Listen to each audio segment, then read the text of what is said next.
Կարող ես բարի լինել առանց Աստծո։ Եկեք միասին տեսնենք։ Միանգամայն ապշեցուցիչ է։ Ահա տեսեք, անժխտելի ապացույց, որ դու կարող ես լինել բարի առանց Աստծուն հավատալու։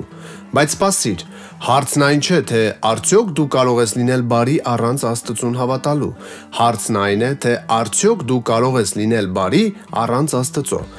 Այստեղ մի խնդիր կա։ Եթե Աստված չկա, ինչ այլ հիմք ունենք օբյեկտիվ լավի ու վատի, ճշտի ու սխալի համար։ Եթե Աստված գոյություն չունի, ապա օբյեկտիվ բարոյական արժեքներ գոյություն չունեն։ Ահա թե ինչու։ Առանց որոշակի օբյեկտիվ չափանիշների մենք որևէ կերպ չենք կարող որոշել ինչ որ բանի արժեքը։ Աստծո բնույթը այն օբյեկտիվ հենման կետն է, որով կարող ենք հիմնավորել բարոյական արժեքները։ Դա այն չափանիշն է, որի հետ համեմատվում են բոլոր գործողություններն ու որոշումները։ Բայց եթե չկա Աստված, ապա օբյեկտիվ հենման կետ գոյություն չունի։ Մեզ մնում է միայն մարդու անհատական տեսակետը, որն ավելի հիմնավոր չէ, քան մեկ այլ անհատինը։ Նմանատիպ բարոյական գիտակցությունը սուբյեկտիվ է, ոչ թե օբյեկտիվ։ Սա նման է նախընտրությունը ելակով պաղպաղակին տալուն, երբ նախընտրությունը առարկան է, սուբյեկտը ոչ թե օբյեկտը։ Այդ նույն կերպով էլ սուբյեկտիվ բարոյական արժեքները վերաբերվում են միայն սուբյեկտին, անհատին։ Այն հիմնավոր կամ պարտադիր չէ մեկ այլ անհատի համար։ Այսպիսով, մի աշխարհում, որտեղ չկա Աստված, չի կարող լինել չար կամ բարի, ոչինչ, բացի կույր, անողորմ անտարբերությունից։ Աստված իր բարոյական բնույթը հայտնել է մեզ պատվիրանների տեսքով։ Սրանք են կազմում մեր բարոյական պատասխանատվության հիմքը։ Օրինակ, Աստծո հիմնական էությունը՝ սերը, արտահայտված է իր պատվերի մեջ։ Սիրիր քո ընկերոջը քո անձի պես։ Այս պատվիրանը հիմք է, ըստ որի մենք կարող ենք հաստատել առատաձեռնության, ինքնազոհության և հավասարության օբյեկտիվորեն լավը լինելը, և մենք կարող ենք օբյեկտիվորեն վատը համարել ագահությունը, բռնությունը և խտրականությունը։ Սա առաջ է բերում մի խնդիր. ինչ-որ բան բարի է, քանի որ Աստված է այդպես կամենում, թե Աստված դա կամենում է, քանի որ այն բարի է։ Պատասխանն այն է, որ սրանցից ոչ մեկը։ Ավելի շուտ Աստված ինչ-որ բան է կամենում, քանի որ նա է բարի։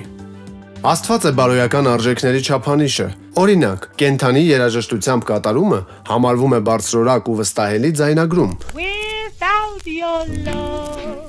Որքան ձայնագրումը մոտ է օրիգինալ հնչողությանը, այնքան դա լավն է համարվում։ Նույն կերպով էլ, որքան շատ է գործողությունը ընդօրինակում Աստծո էությանը, այդքան ավելի լավն է դա համարվում։ Բայց եթե աթեիզմը ճիշտ է, ապա չունենք որևէ վերջնական հիմնավոր չափանիշ, որի հետևանքով էլ որևէ բարոյական պարտավորվածության մասին խոսք գնալ չի կարող։ Ո՞վ է մեզ պարտավորեցնում։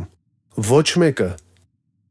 Հիշիր, աթեիստի համար մարդիկ պարզապես բնության պատահականության արդյունք են, կենդանիների բարձրագույն զարգացած տեսակներ, սակայն կենդանիները միմյանց հանդեպ չունեն բարոյական պատասխանատվություն։ Երբ կատուն սպանում է մկանը, այն բարոյապես որևէ սխալ արարք չի կատարում, կատուն պարզապես կատվի պես է իրեն պահում։ Եթե Աստված գոյություն չունի, ապա մենք պետք է մարդկանց վարքագծին նման կերպ վերաբերվենք։ Ոչ մի արարք չպետք է համարվի բարոյապես ճիշտ կամ սխալ։ Խնդիրն այն է, որ լավի ու վատի, ճիշտ ու սխալի հասկացությունները գոյություն ունեն։ Ինչպես որ մեր զգայական ունակությունները համոզում են մեզ, որ ֆիզիկական աշխարհը օբյեկտիվորեն գոյություն ունի, բարոյականության գիտակցությունը մեզ համոզում է, որ բարոյական արժեքներն օբյեկտիվորեն իրական են։ Ամեն անգամ, երբ ասում ես, «Հեյ, դա անարդար է, դա սխալ է, դա ճիշտ չէ», դու հաստատում ես, որ հավատում ես օբյեկտիվ բարոյական արժեքների։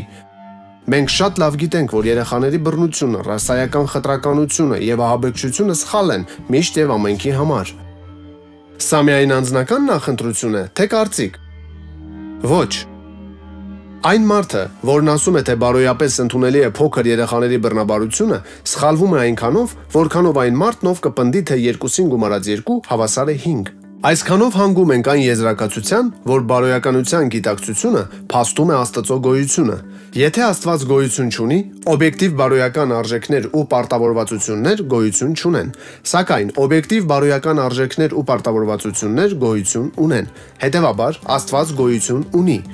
Աթեիզմը չի կարողանում տրամադրել հիմքեր այն բարոյական իրականության համար, որի տարրերն ամենքս ամեն օր փորձառում ենք։